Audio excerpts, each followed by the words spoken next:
جاسیندا ئاردەرن لە دوای 6 ساڵ لە ڕێبەرایەتی پارتی کرێکاران و سەرۆکایەتی ئەنجومەنی وەزیرانی نیوزیلەندا ڕایگەیاند لە بەرنەبوونی توانایی ئەو پۆستە سیارانە لە مانگی داهاتوودا دەست لە کار دەکێشێتەوە. تەنانەت ئەو ماوەی دەسەڵاتەکەی بە قورسی و نەرێنی بۆ سەر توانای ناوبرد و هیوای خواست پارتەکەی جێگرێوەیەکی گونجاوی بۆ دیاری بکات. ناوبراو لە قۆناغێکی ئەسیاری وڵاتەکەیدا دەسەڵاتی گرتە دەست. توانی لە ماوەی 6 ساڵی ڕابردوودا سەرکردایەتی پارتەکەی بکات بۆ سەرکەوتنی گەورە. بە تایبەتی لە ڕێبەرایەتی قەیرانەکاندا بە کارامەی ڕەفتاری کردو بوو بە ئەستێرەیەکی ناوخۆیی و ژیانی.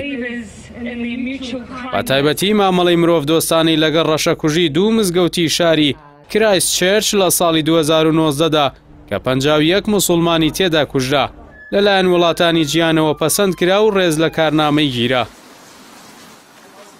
لە ساڵی 2020دا وەکو ڕێبەر و کارگێڕی سەرکەوتوو لە ڕوبەڕووبوونەوەی پەتای کۆڕۆنادا بە بەراورد لەگەڵ ئامارە جیهانیەکاندا سەرکەوتنی گەورەی تۆمار کرد.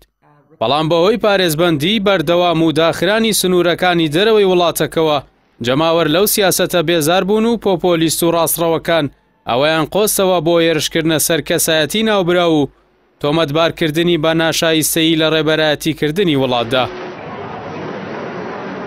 لە شێوازی وتەکانیدا بۆ دەست لە کارکێشانەوەی دەرکەوت ئەو هێرشانە کاریگەریان هەبووە لەسەر بڕیارەکەی. تەنانەت گومانی دروست کردووە لەوەی کە ئایا دەتوانێت ڕێبەرایەتی پارتەکەی بکات بۆ هەڵبژاردننی مانگی تشرینی یەکەمی داهاتوو یان نا. بەڵام لە ئەمان کاتدا ئەنگاوە ژیرانەکەی لەلایەن چاودێرانی سیاسیەوە پەسەند دەکرێت. کاردێرن دەیەوێت بەو گۆڕانکاریە پارتەکەی لە لووتکەی دەسەڵاتی وڵاتدا بێڵێتەوە و نەیکاتە قوربانی هیوا و خواستە کەسیەکانی. کاتێ سەرکردەکانی گیانی سێەم و لەوانە شەرێمی کوردستان هەموو توانەکانی وڵات خەرج دەکەن لە پێناو دروستکردنی کاریزمای سەرکردە بۆ ئەوەی لە بێشکەوە بۆ گۆڕستان لەو پۆستەیدا بمێنێتەوە. ئاردێرن پێیان دەڵێت سیاسەتمەداران مرۆڤن، ئەوەی لە توانایاندایە پێشکەشی دەکەن بۆ ئەوەی لە درێژترین ماوەی خزمەتدا بمێننەوە.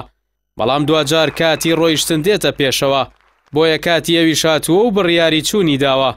تەنانەت خۆی وەکو بێز نیشان دەدات کە وزەی بەردەوامبوونی نییە تا لە ئەنگرانی بەرگری لاڵوێستی نەکەن، چونکە گێڕانەوەی ئەمانەتی سەرکردایەتی بۆ ئەندامانی پارتەکەی گەورەترین ئەخلاقی حیزبایەتیە کە پێویستە ڕەچاو بکرێت، کە جێگەی داخ و پەژارەیە ئەو جۆرە مۆراڵە هەر لە بناغەوە لە زۆرینەی پارتەکانی ناوچەکەی ئێمەدا بوونی نییە.